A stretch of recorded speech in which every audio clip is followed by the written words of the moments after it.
आज का हमारा लेक्चर है आवेशों के निकाय के कारण विभव। देखिए, इसके पहले हमने बता भी दिया है कि आपका बिंदु आवेश के कारण विभव क्या होता है। उसके बाद बताया वैद्युत द्विध्रुव के कारण अक्ष पर निरक्ष पर विभव का मान क्या होता है। देखिए, इसके पहले का लेक्चर आप देखते रहिए। अगर नहीं देखेंगे तो ज्यादा से ज्यादा तक आप आसानी से नहीं समझ सकते। अगर आप देखेंगे तो आप हर चीजें आसानी से जान सकते हैं।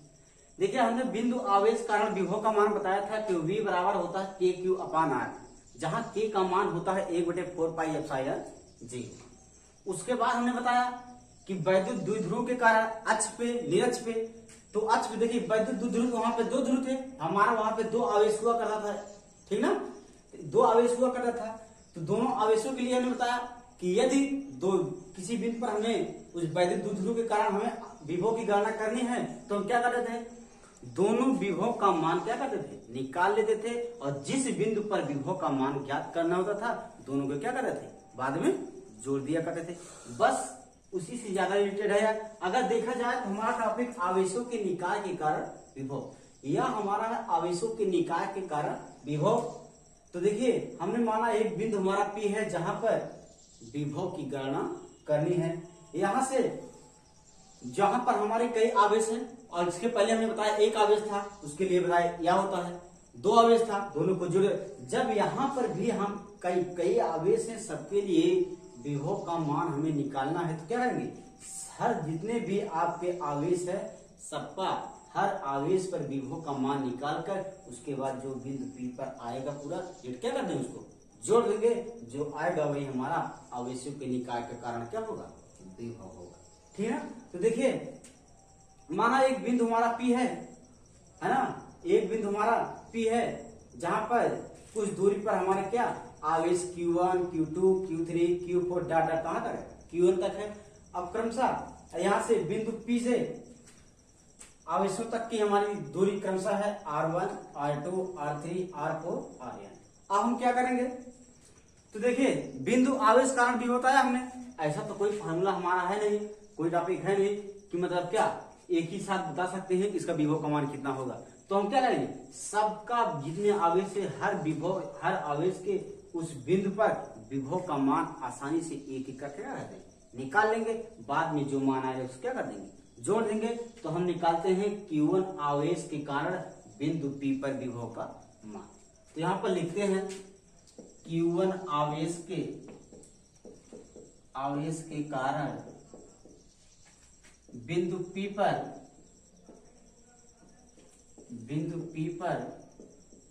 विभव का मान, तो देखिए बिंदु विभव पर P पर हमारा जो विभव का मान होगा, तो देखिए तो V1 यहां से आ जाता है क्या, V1 यहां से आ जाता है हमारा क्या।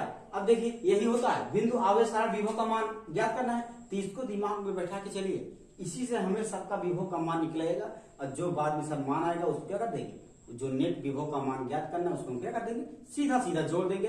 जो आएगा वही हमारा पूरा विभव का मान होगा। तो Q1 आवेश कारण हमारा जो बिंदु P पर विभव का मान होगा तो K होगा, है ना। तो देखिए K का मान हमने बताया था 1/4 पाई एप्सिलॉन 0 Q। अब देखिए आवेश यहाँ पर हमारा क्या है Q1, तो यहाँ पर लिखते हैं Q1 और दूरी उसके बीच अगर देखा जाए इन दोनों के बीच तो हमारी क्या है R1, तो यहाँ पर लेकर क्या करते हैं, ठीक ना। यह हो जाता है Q1 आवेश कारण क्या P पर जो बिंदु विभव का मान होता है 1/4 पाई एप्सिलॉन 0, या फिर इसी को यह भी लिख सकते हैं V1 बराबर K Q अपान R1। देखिए आसानी के लिए, आसानी से समझने के लिए और हमारा सोल्यूशन ज्यादा ना हो इसलिए हम इसको मान कम कर यहाँ पर नहीं रखते हैं, बाद में ले जाकर सीधा सीधा रख देंगे। तो यह होगा K Q1 अपान R1। तो इसी प्रकार देखते हैं Q2 आवेश के कारण, Q2 आवेश के कारण बिंदु P पर विभव का मान यहां से देख लेते हैं। अब बिंदु विभव का P पर विभव का जो मान होगा हमारा यहां से क्या आ जाता है, V2 यहां से निकाल लेते हैं, आ जाता है K Q2 अपान R, ठीक ना। अब इसी प्रकार देखिए Q1 का निकाला, Q2 निकाला, अब इसी प्रकार आप Q3 का निकालेंगे, Q4 का, तो हम सीधा सीधा लिख देते हैं आगे। इसी प्रकार देखिए Q2 का निकाले, Q1 का निकाले, Q3 निकालेंगे, यहाँ पर सिर्फ यही चीजें हो K Q3 अपॉन R3। उसके बाद डायरेक्ट कहाँ है, जब हम Q1 आवेश के लिए आएंगे तो Q1 बराबर हमारा हो जाए क्या, V1 बराबर K Q1 अपॉन R1। तो यहाँ सीधे सीधे लिख देते हैं। इसी प्रकार हमारा क्या जाएगा, Vn बराबर हो जाता है K Qn अपॉन Rn। ठीक ना, सबका उसी प्रकार दो बचा, आगे निकाल लेंगे आप। उसके बाद जो आएगा अंत वाला हम सीधे सीधे लिख देते हैं। अब देखिए जो बिंदु P पर नेट विभव का मान हमारा होगा, अब वो क्या होगा, इन सबका योग होगा। सीधा सीधा क्या करेंगे, सभी विभव के मान को हम क्या करेंगे, जोड़ देंगे। जो आएगा वह बिंदु P पर पूरा विभव का मान हो जाता है। ठीक ना, इतना स्क्रीनशॉट कर लीजिए। आप इसको मिटाते हैं फिर बताते हैं, रोकते हैं।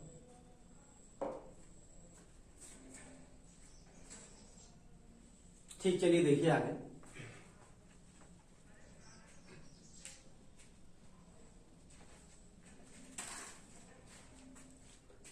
देखिए तो हमने विभव का मान निकाल लिया। तो यहां पर बिंदु P पर आगे देखते हैं, बिंदु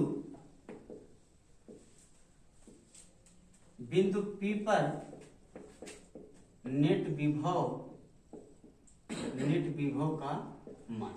अब देखिए जो नेट विभव का मान हमारा होगा तो वहां यहां से हो जाएगा P बराबर हो जाएगा V1 plus V2 plus V3 data कहां तक, Vn हो जाता है ना, V1 plus V2 plus V3 data कहां तक, Vn तक।